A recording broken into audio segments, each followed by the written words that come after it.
Hello, and welcome back to One More Match, the wrestling channel where we review WWE ECW and maybe eventually a podcast called One More Match at some point, maybe, never, maybe, somehow, one day. But for now, we are going ECW episode by episode. Should have enjoyed the bonus episode of the Raw before this, the day before, where the ECW invaded a bit, not really, a little bit. And yeah, now we're back onto episode 2 of ECW. What's on the card, Piggy? Just to tease us. Does the dog want to go to the toilet? Is the real question. Just to tease us. We have Sabu. We have Edge and Randy Orton versus RVD and Kurt Angle. And we have a coming soon vignette for someone. Yes. It's a real test, some might say. There's also another coming soon. No, the dog's still chilling. But yeah, so we start off the night with Ariel, who's obviously the vampire. She's reading the fucking tarot cards, whatever the fuck they are, the telling the fortune. She's the spooky vampire bitch. Obviously played by, Shelly Martinez. And she's telling the fate of ECW. And she's hyping the episode. Cool little gimmick to start. 13-year-old me liked Ariel very much so. But the less said about that, the better. What kicks off the night? I believe it's Tony Mamaluke. Well, it's Tony Mamaluke. Versus Sabu in a nothing match. It was literally, this is probably going to be 20 minutes because this match was literally nothing. It was literally just Sabu taking offense. Tony Mamaluke came out with Francine, who's most famously Trinity from TNA, famously paired with Kid Cash. The cool stunt woman in early NWA TNA who would do moonsaults on people. She was the cool stunt woman, and she did start to wrestle some of the men, but ultimately she just kind of kept getting injured. So, she was cool, and it's really fun to see. But for now, we'll know her as Francine. And yeah, Sabu basically takes offense. It's an extreme match. And Sabu wins. There's not much to literally say about this match. It was initially expected. Tony fucking Marinara, which is his name on the indies, which I'll call him because it's better than Mamaluke. He got some offense in, a bit more than I expected. And for a hot minute, you think it may just be a singles match. But then the chair gets brought out. It changes hands as Mamaluke goes for a frog splash, but fucking Sabu just fucking launches the chair at him. Somebody give me a beer. Fucking launches the chair at him. And he takes control and then does a springboard jump to the outside through the table. And then pins him 1, 2, 3. Even attacks him after the bell to set up his match against John Cena this Sunday at Vengeance. Then we see, I believe, Kelly, she wants to expose. She's an exhibitionist. She wants to show you all she's got. And basically, yeah. And then we come back to say everything twice. Yes, it's another one of the Sandman segments. As we have probably the most famous one. As we get Macho Libre, who's obviously Nacho Libre doing a dodgy Macho Man impression. And, the famous line of just the, say everything twice. Say everything twice. Oh, yeah. Does all that shit. It's good fun, honestly. It was a fun promo where he's just, I don't even remember any of the other lines, but, just textbook Macho Man. Oh, yeah. It's just like, ooh. Oh, that's not even that. But, just like, snap into it. He doesn't say Slim Jim. They're not sponsored anymore. And obviously this is to set up the weekly Sandman appearance as Sandman comes out looking pissed. Somebody give me a beer. Nacho Libre, give me a beer. Obviously Sandman comes out, does a spot, smash him in the head, smashes him on the canvas. Does some of that. And wins with the White Russian. which is probably the most common Russian. Yeah. So yeah, that's basically that. And then afterwards we've John Cena is in it. Way. Also, fun fact: John Cena's first actual movie cameo was in the Fred movie. I know you're gonna say it's actually the Marine, but technically, as a Hollywood actor, it was Fred. So, fun fact for you. I'm so happy that I know that. You're welcome. Any fun memories of the Fred movies? No, I just want a beer. Actually, it's obviously the famous clip where obviously he digs and then he looks up and he sees two Asian kids and he goes, "I've dug to China." It's a great line. I fucking love the one where John Cena just starts beating the shit out of Fred for no reason. Or was that Jackson from... That was Jackson from Hannah Montana. Fuck, wrong one. Yeah, no, it was great fun. We need to watch that Hannah Montana. I'm not. No, not the Fred one. The Hannah Montana one. I watched this Raw, and that's enough for me. It's... Oh, boy. It's rough. But John Cena comes in. Yeah, that's the only funny bit of the Fred movie, though. I will say that much. I've dug to China. I haven't watched the Fred movies. No, but I've seen the clip. We've all seen the clip. I've watched Fred the show, and it was all right. I mean, I watched Fred when he was initially on YouTube and blew up. My mate was a big Fred fan because he was high pitched and screamed. And now Fred is no longer existed. He's officially Nickelodeon property, and I think, and yeah, the guy who played Fred is doing it all right for himself, I think. Yeah, I mean, considering he was just a guy who made himself a chipmunk, and he did quite good for himself. Must have been a fat check he got. But yeah, it wouldn't happen today, would it? A YouTuber. I mean, it happens each day, right? No, I mean, a YouTuber getting its own TV show. I mean, we just have it with his TikTok, right? Yeah. You know, like, this TikToker's suddenly on this YouTube show. This TikToker's suddenly got a TV show sound. Yeah, it happens each day. It's like the band who did Begging, the main skin. They're an actually successful band just because it got fucking made as a sound on TikTok. But yeah, John Cena, he old man yells at cloud, "Damn you, TikTok!" When John Cena basically walks in and goes, "You know, I'll take on everyone in an extreme lumberjack match."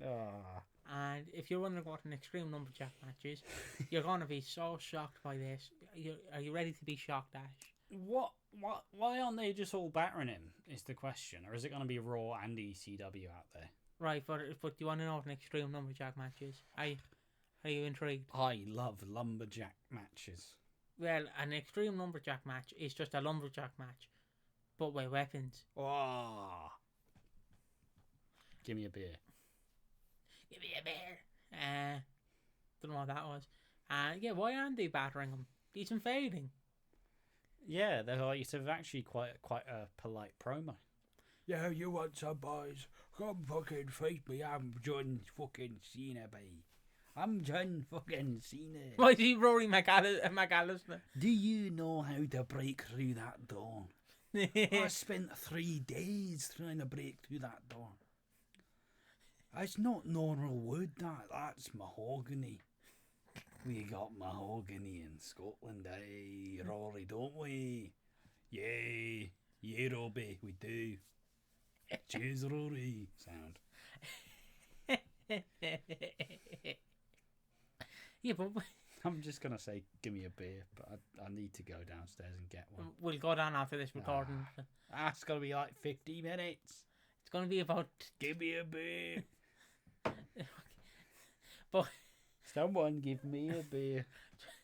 John Cena. Yeah, but they aren't battering John Cena. Like, why? Fucking hell. What? Like, he's literally come into the house and went, "Hello, sir. How do you do?" Hey, pal. How's it going?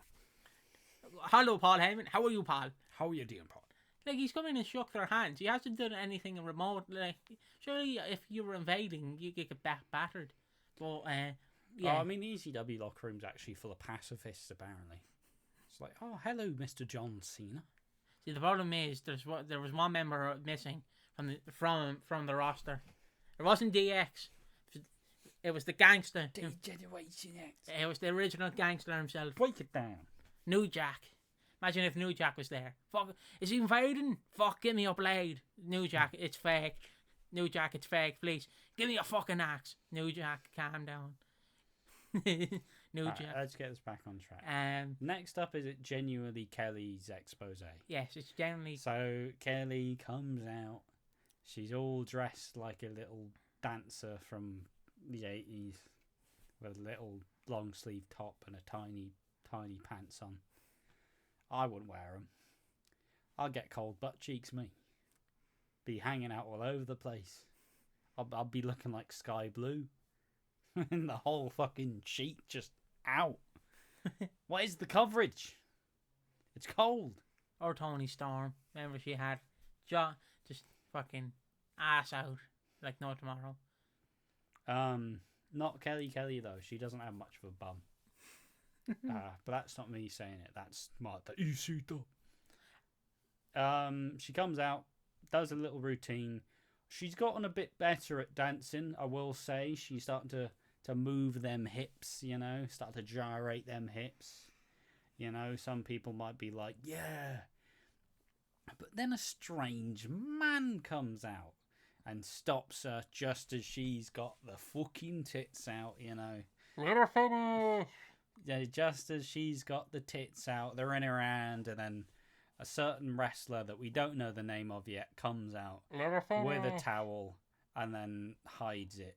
And then an enraged ECW fan. What? Let her finish, man. Let her finish. Why? Let her finish. You know, Sandman in the crowd, just really, really enjoying the show. And then he's coming back to WWE ECW. Fucking Mr. Big T himself.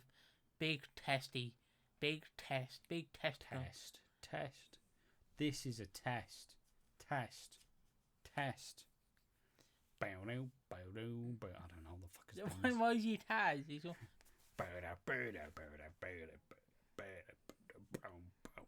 I'm just doing a Taz pose. That's what Taz does. Doesn't have a neck, does Taz. Look, there you go.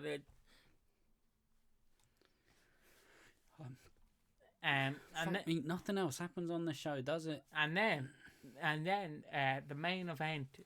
I suppose actually the main thing is, who is the man covering Kelly? Find out next week, probably. Or do we just reveal it to them? No. Okay. And we also get a promo for your boy, Kevin Thorne. He's coming as well, just the vampire teeth and laugh. And he looks at the ECW sign.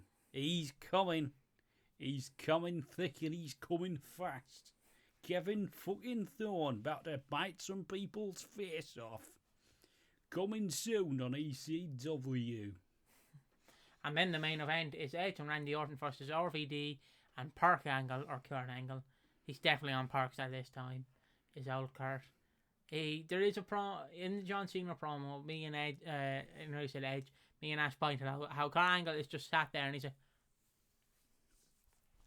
he's looking like John Cena's walked in and he's like a floating Big Mac with double cheese. Just oh God, look at that. Or Sandman when he sees a flying beer. Oh my God. Oh, look at that. So beautiful. It's like Sandman, you're drunk on the floor. Ain't that nice? I like to imagine it. I don't know if you watch Father Ted, but I like to imagine when Sandman gets drunk, he turns in like he's incoherent until he's drunk, and then when Father Jack, when Jack gets sober, you can understand him. I like to imagine when Sandman gets drunk, you can understand him. It's like in Counter-Strike. There's a big Russian player called Dozier. And because he looks like a fucking peasant from the medieval times, he's got that fucking round haircut, or is just all long, and he looks like he's 6'3", and he's got the biggest beer belly, and obviously the joke is they call him the sex god because he's absolutely repulsive. And there's always jokes that whenever he would get drunk, because he'd never speak English like normally, but when he got drunk, he'd start having like fluent conversations in like English because he was Russian. So he'd start from like Uzbekistan or some shit. But he would start having fluent English conversations with you, just like, oh yes, hello. And then otherwise, just like nondescript Russian, just being yelled at you by this giant man. There we are. Yeah. I played Counter-Strike. I did not. Someone give me a beer. Fucking pause the recording and get a beer. Pause the recording. Nah. Yeah, in the main event, RVD, RVA, and Reg. That's the match. Reg and RVA, Rob Van Angle and Randy Orton and Edge. Yeah, this match was a great match. There was Kurt Angle was doing the yeah. You want to give me your best? Yeah. There we are. Obviously, we all know the most famous one is the one in TNA where he just deadpans the camera. Goes, yeah. God, the WWE Divas Wiki gave a proper fucking account for this one. What do you mean? Van Dam, who was competing in his first match on ECW on Sci-Fi, and brought nothing less than his A game. RVD used a variety of martial arts kinks, both from the mat and the top turnbuckle, in neutralising his WWE opponents. God, I'm just reading that all out. What the fuck is this? The ECW World Heavyweight Champion and the Wrestling Machine proved to be an unstoppable duo, and everyone expected them when they dominated WWE representatives Randy Orton and Edge. The contest, which on paper would appear to be a classic confrontation between four of wrestling's world's best, turned into a chaotic brawl, typically what we're going to expect in an ECW ring. Then the Van Dam kicks bit. At one point, Van Dam appeared to be ready to put the match away when he set up Orton for the Rolling Thunder, but interference from Lita sent RVD crashing over the top rope to the arena floor. Team WWE tried to take advantage and even Orton hit an RKO on Angle, but on this night, in front of their loyal ECW fanbase, Van Dam and Angle were not going to be denied. The newly crowned champion used his WWE Championship to block a spear attempt from Edge. It was the ECW title. You fucking losers, grow up. And then capitalised by delivering a devastating 5-star frog splash to give ECW the victory and the advantage heading into Vengeance. Yep, that was the match. Not sure what advantage they got. They just won the match. They got an advantage. Psychological Edge. I've beat you before, Edge. One of them. That was the show. Yeah, it was, nothing really happened on this show. I'll be honest. It is, maybe it's just because it's the go home show, it's just shit. But the Raw was shit. This was shit. I don't want to see the SmackDown before I this. don't want to see the SmackDown, because that's probably shit too. Like, man, this episode was just really fucking boring. At least it flew by. True, like it did. That's why. Excuse me. That's why I can see myself liking WWE ECW, because it is 45 minutes. Like, does it ever change? You reckon? No, I don't think so. I think it says 45 minutes for the duration. Wow. Like, it flies by. It's complete wank, but it's great fun. It's hardly going to go to an hour, like. Well, I'm just waiting for it to go to an hour 45. Oh. Start having a cry. You want to see Marcus Corvon versus Test versus Kevin Thorne. Oh. But yeah, it's I was expecting a bit more. Usually these go on for like about 3 years. But this one we kind of just steamrolled through because ultimately not much really happened. Like I said before, it is the build up towards Vengeance. So obviously it is a fairly important time to just build to that pay-per-view, which we will obviously be covering on the channel, as there is an ECW match. And there's at least 2 ECW matches. Which should be good fun for it, of course. And yeah, And everything will continue as normal. But Piggy, all things considered, what did you think of the second episode of ECW? I think it flew by. I can tell you that much. Early ECW has a lot of our boys in it, like Kevin Thorne. Obviously, I have Test and Marcus Corvon. Obviously, Marcus Corvon only sticks around until June 07, but at least we get to cover his entire WWE run. But yeah, I enjoy this. It's definitely a fast-paced show. I wish there was something like that in today's wrestling. I know NXT was supposed to be that, but then they did go to 2 hours. Yeah, because AEW went, oh well, we're on Wednesday nights, and WWE went, well, we're on Wednesday nights, 2 hours, and then now they're on the CW. Oh, This is where NWA was supposed to go. Yeah, And they may still be there, but they did a cocaine angle. I mean, they're probably still on the track, right? But They're probably going to be on like this streaming app. they seem to be diversifying a bit more and going for more of a sports angle. So, fair enough. Billy Corgan doing sports. Is it Billy Corgan? Yes. Fuck it, I'm smashing pumpkins, for fuck's sake. Write better songs and be more creative. But yeah, I've been Piggy from One More Match, been joined by Ash. Oh. And if you want our socials, it's at Watching Walford on Twitter, /X, Instagram and Twitch. Subscribe to our YouTube channel at One More Match 182. And if you want sub content, subscribe to Watching Walford on YouTube. And if you want some more of this guy, follow him at Aquadreams on Twitter or on Twitch, and Real Aquadreams on Twitter. And I guess we'll see you in the next one for vengeance. Well, just remember, say everything twice. Say everything twice. Ooh-wee.